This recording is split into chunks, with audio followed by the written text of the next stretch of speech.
Hello guys, welcome back to our channel. So in today's video we will see one more error that is related to the Spring framework. So although it's a huge error, but at the bottom part here you can see that there's a phrase written caused by. So that is because of the no unique bean definition exception, no qualifying bean of type, and then here is written the package name and the interface name. So let's see what is the error and how to remove it.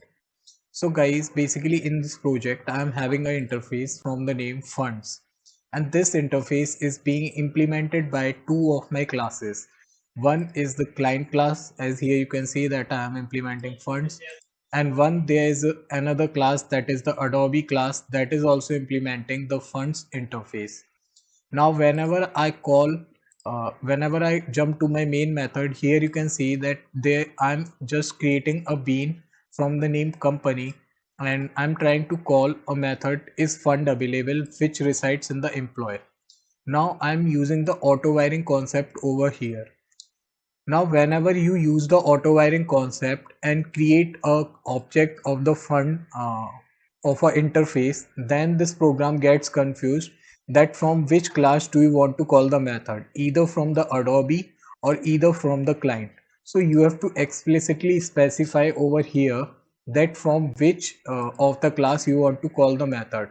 So suppose here I want to call from the Adobe. So I have given already at the rate component annotation to my Adobe class, and what I will do here is against this object I will add one more annotation, that is the qualifier, that is from the org.springframework.beans.factory from here, and will pass it to a string that is Adobe.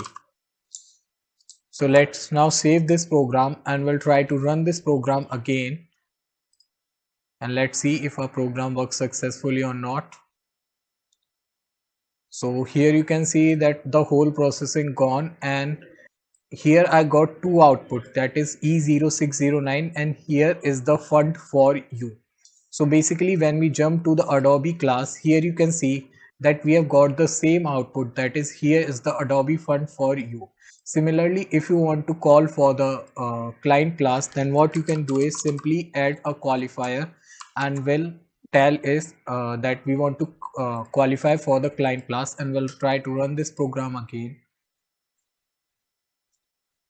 Okay, we will go to the jump and we'll try to run this now. So guys, here you can again see that I've got this my E0609. This is basically I'm getting again and again because this is an explicit method that I've called. Simply here you can see that client is asking if the seed fund is available. So when we jump to the client class, and we'll see that the method that is overridden is showing this. So guys, this was the error. This is how to remove it. If you have any further doubt, then you can ask in the comment section, contact us on Instagram or GitHub. We'll drop the links in the description. Thank you.